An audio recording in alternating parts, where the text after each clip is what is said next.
Welcome back to another video, and what I want to talk about today is what I consider the most impactful movement constraint you can do for any of the three lifts. This video is going to be a good addition or precursor to my video on Powerlifting Now, where I'll be discussing in full detail using movement constraints to fix technique. So if you're wondering what is a movement constraint, all things enveloped within that topic, that video is now live as Powerlifting Now is officially launched. Our first month's content is available. You can be able to watch my video on movement constraints, Sean's on how to arch, Matt Cronin's on heels versus flats in the bench press, and Marcellus's video on setting up primary versus secondary versus tertiary days and being able to control which days are the strongest. So which variation do I think is the most impactful movement constraint in all of powerlifting? That would be tempo bench press. If you haven't already watched my video on my top 3 variations for bench press, I actually do a pretty deep dive into tempo bench. So if you want a bit more encapsulating overview of tempo bench press, make sure to check this out. But in this video, I want to kind of cover the key details of why the majority of lifters can benefit from tempo bench pressing in some manner within their programming. So what's so special about tempo bench press? It really comes down to its ability to help constrain someone into proper leg drive. Leg drive is arguably one of the most difficult skills in all of powerlifting for the 3 different movements. People who have been powerlifting for years still struggle with leg drive, as I discussed in my leg drive video that I made multiple years ago that you can definitely check out. So if you're a coach who's struggled with cueing your athletes with leg drive, or you're an athlete yourself and just really struggle with the concept of proper leg drive, one of the easiest things to do is just tempo bench press. So rather than doing a bunch of cueing or technical changes, if you just program someone tempo bench press in the manners I'm going to discuss, many times the lifter is just going to self-align their technique, learn how to leg drive through that, and then be able to take what they learned through tempo bench pressing, apply it to their competition bench without ever having to really overthink the movement. So to demonstrate this, I'm going to show you what happens when I let off leg drive while doing a tempo bench. And I'm going to try not to even exaggerate it. I'm just going to try to go through a regular tempo bench press, let off leg drive in the middle of a rep, and you're going to see what happens to the descent speed in my positioning if I do that.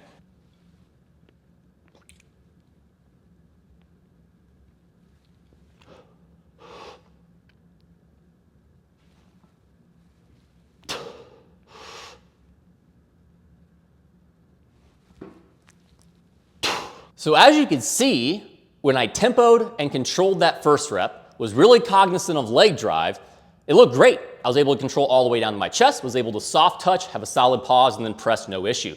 But once I let off that leg drive mid-rep, I could no longer create that same control for multiple reasons. One, obviously our legs are helping to transmit energy and force through the floor. But 2, those legs are incredibly important in creating 2 things. 1, positioning, with that horizontal force that's creating that rib cage elevation, but 2, an irradiation effect. As I've mentioned in other videos, kind of our brace on bench press is our leg drive. We are creating some intra-abdominal pressure when we're having some type of inhale, which is more chest-based versus breathing into a belt like we would on squat and deadlift, but more so where we're getting much of our stability and in a sense brace from is the irradiation effect from leg drive. If you're just sitting there and you're just feet just dangling, there's no tension. But now all of a sudden while you're sitting, push really hard through your legs. You're gonna notice all the way from the feet through your upper body starts to tense up. And once we add in the fact that we're also gripping the bar and we push with our legs, if you do this just sitting without any bench press, you're gonna notice your entire body tightens up. That in a sense is our natural brace. On squat, it somewhat happens just from the bar being on our back. When we load 400, 500, 600 pounds, we can't help it but start to tense up and brace, and we're able to brace through our foot contact to the floor all the way up to the bar. And then on deadlift, once we pull slack and we have the energy built up in that slack pull, that's where we start to naturally brace, even if we aren't inherently thinking about the normal in sense bracing protocols of inhaling and intra-abdominal pressure and using the belt and whatnot. With that being said, there's 2 main things that I'm going to instruct someone to think about while doing tempo bench press. The goal overall is to create less thinking. Again, it's a movement constraint. We're trying to be able to allow the lifter to self-align their technique without having to overthink or over-cue. And part of this is also what we should be thinking about during tempo bench. And there's just 2 things. I'm thinking about leg drive, and I'm thinking about the weight in my hands as it descends. So as you'll see on the video I'm about to have on the screen of myself doing a set of tempo bench press, as I'm doing this, I'm mainly thinking about driving as hard as I can with my legs and thinking about that bar resting on my hands like it's a platform, almost like it's a push-up, and I'm just letting it slowly come down towards my chest as I use the legs to drive up to the bar. Both of those things are something that I might be wanting someone to cue on their normal bench, but it's a bit more difficult to do so when you're going at a faster rate and descent speed. Versus when I'm doing a tempo bench press, that cueing becomes very natural, because if I don't do that, it's going to feel uncomfortable. I'm not going to be able to manage and control my center of mass in the bar position as well. And I'm going to feel punished in the sense of that the movement is now going to be harder for me because I'm not correctly self-aligning my technique. And when a lifter executes tempo bench press, one of the things that can be telling too is that when they do have a technical flaw, it's more evident. You'll see some lifters who, on their regular competition bench, struggle to maintain leg drive and control into the pause. And a lot of times what you'll see on tempo bench press is they do a really good job of maintaining that tempo, and then it comes crashing into them. And the easy way to be able to cue and fix that is just let them know, I want you to make sure that last third of the movement you really maintain control without any other cueing. You don't need to cue extra leg drive. You don't need to cue positioning like you might in the regular comp bench. You just let them know, I want you to make sure you tempo that all the way down and touch your chest as soft as possible. And usually that's a pretty easy fix for most people to make. And then once they fix that, they're able to take that feeling and that ability to control that bottom half of the movement and then translate it to their competition bench. And you'll see what I'm talking about in the video I just put up of me doing a set where on the first rep, I very intentionally increased the descent speed in that last little third of the movement. And you can see, one, I lose a little bit of control, but two, as I go to press, you'll actually see my hips and my legs re-engage leg drive a bit. And that's because much of the control I lost came from the decrease in control I had through my legs, which again goes back to how important our ability to understand and implement leg drive is in the bench press. To get the most out of tempo bench press though, there's a couple keys in how we want to program it. Tempo bench press is a bit odd in the fact that it can be very self-limiting, yet at the same time not self-limiting at all. And what I mean by that is on very low rep work, especially something like a single, a lot of lifters will be able to use very similar loads to the regular competition bench press for a 1 rep max. The issue is, as we do more and more reps, it becomes more and more self-limiting.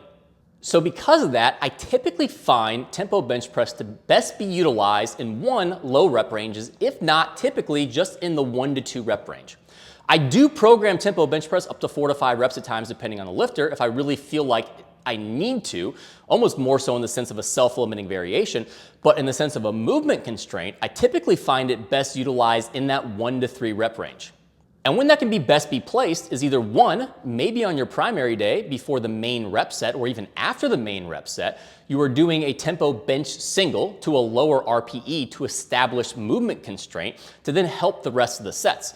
In this scenario, that's probably best done first before your actual repetition work with regular comp bench to help carry over what you learned into your regular movement. Another very common strategy I use is using tempo bench press in the 1 to 3 rep range on a tertiary day that many times gaps that secondary and primary day. So on that secondary day, we may be pushing higher stress and maybe a little bit higher rep work to actually create a little bit more physiological stress.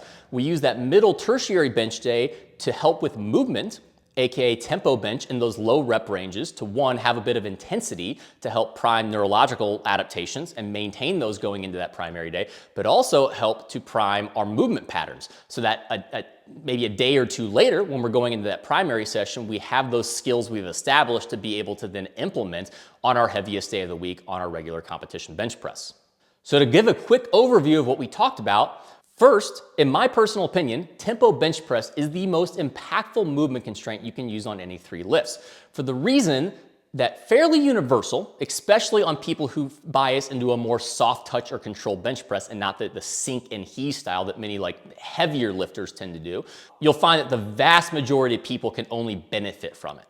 Second, it's an easy way to take away the learning curve of trying to understand leg drive and just creating a constraint that teaches it for you. If I was to have a lifter who's struggling with leg drive, or maybe I'm initially teaching them the leg drive style I'm wanting to implement, almost always I'm going to include tempo bench in that protocol to help learn. I'm going to establish some form of cueing and setup protocols that I want them to go through, but then to help them be able to implement those in the best manner, I'm going to program tempo bench press. Because as I discussed in the movement constraint video on Powerlifting Now, much of what we do programming-wise is to help set the athlete up for success. So if we want to teach certain techniques, positions, or movement patterns, we also want to program in a way according to help that lifter be successful, which again, in that video on Powerlifting Now, I go a lot more into what I mean by that. Third, for the execution of tempo bench press, I'm going to let the athlete know I want them to mainly focus on maintaining that leg drive and then feeling like the bar is on a platform on the hands that is just slowly lowering towards our body. And then fourth and last, as we talked about with programming, I'm gonna usually implement this somewhere in the 1 to 5 rep range. For the most part, in that 1 to 3 rep range, if I'm using this as a movement constraint to teach technique. If I'm using it more to help self-limit, then maybe I'm gonna go up to those rep ranges of like 3 to 5 more often to be able to kind of create a self-limiting variation that allows us to reduce load. But in the sense of using this as a movement constraint, as we're talking about in this video, it's typically best implemented in that 1 to 3 rep range at a varying degree of difficulty in RPE, depending on what day you are programming it on. So my hope for this video was to simplify things for you. Instead of over-cueing and overthinking and spending months trying to learn leg drive, just do tempo bench press. And that thinking is using movement constraints in a nutshell versus using internal and external cueing to help an athlete improve their technique or form. We can instead use movement constraints to accomplish those same tasks. So as always, if you have any questions, make sure to comment below and I'd be happy to help. Make sure to click subscribe if you have not already. Give the video a like, give it a share if you find anyone that it might be helpful for. And until next time, peace.